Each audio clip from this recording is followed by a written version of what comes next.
एक गांव में जग्गू नाम का व्यक्ति रहता था। जग्गू बहुत ही भोला आदमी था। वो एक दिन जंगल में घूम रहा था, तभी उसे एक अजीब सी आवाज आती है।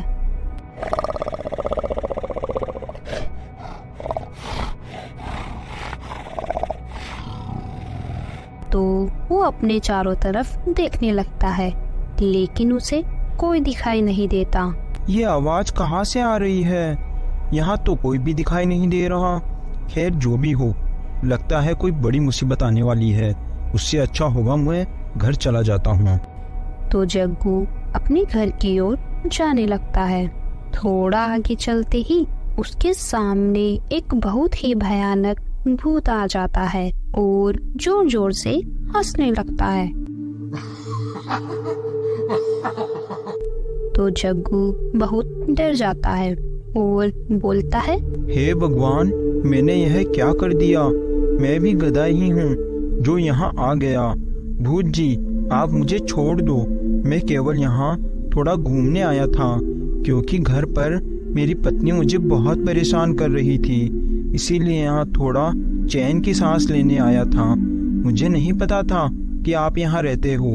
आप यहाँ रहो, मैं घर जा रहा हूँ। आप मुझे घर जाने दो।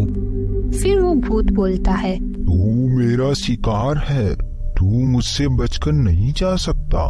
मैं तुझे यहाँ से ऐसे ही थोड़ी जाने दूंगा। इतना बोलकर भूत जग्गू के अंदर घुस जाता है। तो जग्गू की आंखें पूरी लाल हो जाती है और जग्गू एक भूतिया जग्गू बन जाता है और बोलता है, मैं हमेशा इसके ही शरीर में रहूंगा। इतना बोलकर वो अपने घर की ओर चला जाता है और थोड़ी देर में वह अपने घर पहुंच जाता है और वहां उसकी पत्नी सीमा उसका बहुत देर से इंतजार कर रही होती है और वो बहुत ही गुस्से में होती है और बोलती है, आ गया? और कहाँ थी इतनी देर से? मैं कब से इंतजार कर रही हूँ, और अगर आगे से इतना लेट कर आए तो सोच लेना घर के बाहर ही सोना पड़ेगा, समझ गए?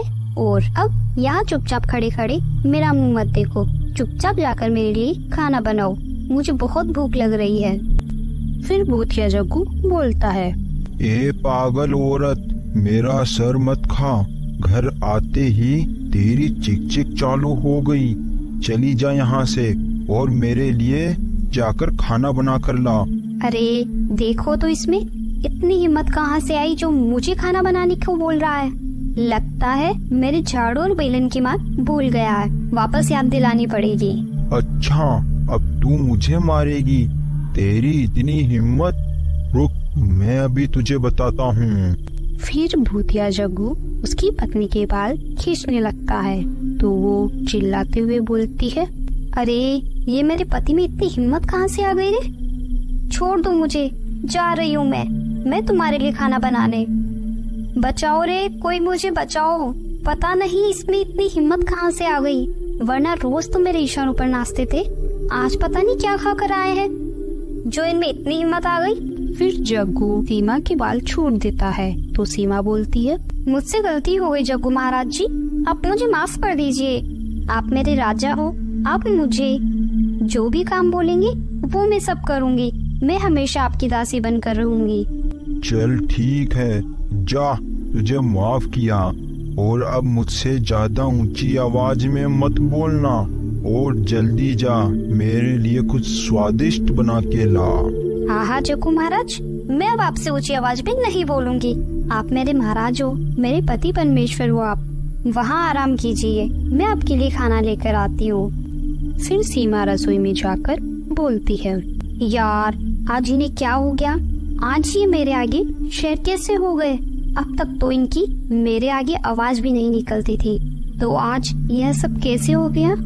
सीमा खुद से यह सब बोल ही रही थी कि तभी उसे जग्गू की आवाज आती है, अरे कहाँ रह गई? जल्दी खाना लेकर आ, मेरे पेट में चूहे कूद रहे हैं। हाँ जग्गू महाराज, आई।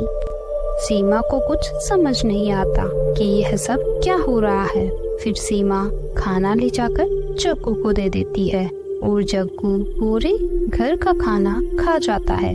उसकी पत्नी यह सब देखकर बहुत हैरान हो जाती है। फिर जग्गू खाना खाकर सोने चला जाता है। अगले दिन सुबह सीमा जग्गू से बोलती है, अरे सुबह हो गई, उठ जाओ, आज काम पर नहीं जाना क्या? फिर जग्गू उठ जाता है। अरे पागल औरत, फिर सुबह सुबह तू मेरा माथा खाने आ गई। और तेरी इतनी हिम्मत कैसे हुई कि तू मुझे उठाए? रुक, मैं तुझे अभी बताता हूँ। जग्गू की यह बात सुनकर सीमा डर जाती है और वहाँ से भाग जाती है। सीमा भागते हुए अपने पड़ोसी रामू के यहाँ चली जाती है और भूतिया जग्गू भी उसका पीछा करते हुए घर के बाहर आ जाता है। लेकिन वो जैसे ही घर के बाहर आ जाता है तो वो जलने लगता है, क्योंकि वो सूरज की रोशनी बर्दाश्त नहीं कर सकता। अरे यार, मैं तो भूल ही गया था कि अभी दिन है और मुझे जल्दी से वापस अंदर जाना होगा, वरना मैं यहीं जलकर भस्म हो जाऊंगा। फिर भूतिया जग्गू अपने घर में चला जाता है। लेकिन गांव का एक व्यक्ति सुरेश जग्गू को ऐसे जलते हुए देख लेता है। अरे यार, ये कैसे हो सकता है? जग्गू घर के बाहर आते ही जलने लगा। ये कैसे हो सकता है? लगता है कोई बहुत बड़ी गड़बड़ है। मुझे ये खबर पूरे गांव वालों को देनी चाहिए। फिर वो जल्दी से जाकर पूरी बात गांव वालों को बता देता है और उधर जग्गू की पत्नी सीमा रामू से बोलती है, रामू भाई, मुझे ऐसा लगता है मेरे पति जग्गू के ऊपर किसी भूत या आत्मा का साया है। वो जब से जंगल से घर आए हैं बहुत ही अजीब बर्ताव कर रहे हैं और कल रात में घर का पूरा खाना खा गए और उनकी आंखें पूरी लाल हो रखी है और उन्होंने मेरे बाल भी खींच लिए। फिर रामू बोलता है, तुम चिंता मत करो बहन, मैं तुम्हारे साथ चलकर देखता हूँ और अभी वो जग्गू की अकल ठिकाने लगाता हूँ। फिर वे दोनों घर आते हैं, लेकिन उनके घर के बाहर पहले से ही कुछ गांव वाले खड़े होकर बातें कर रहे थे। फिर रामू और सीमा दोनों घर के अंदर जाते हैं तो रामू बोलता है, ओ जग्गू के बच्चे, कहाँ चुप कर बैठा है? क्यों भाभी को परेशान कर रहा है?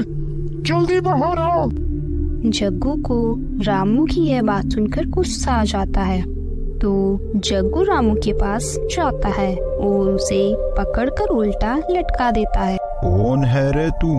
और तेरी इतनी हिम्मत, तू मुझसे ऊंची आवाज में बात कर रहा है, मेरे ऊपर चिल्ला रहा है। फिर रामू बोलता है, अरे जग्गू छोड़ दो मुझे, जग्गू महाराज छोड़ दो, गलती हो गई मुझसे, छोड़ दो मुझे, छोड़ दो।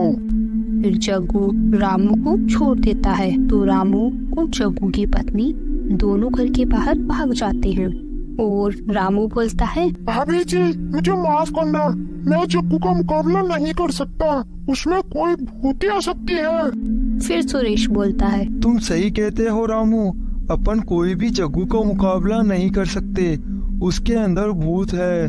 और मैंने देखा था वो जैसे ही घर के बाहर आया तो सूरज की रोशनी से वो जलने लगा। अपन को उसे कैसे भी करके घर के बाहर लाना होगा।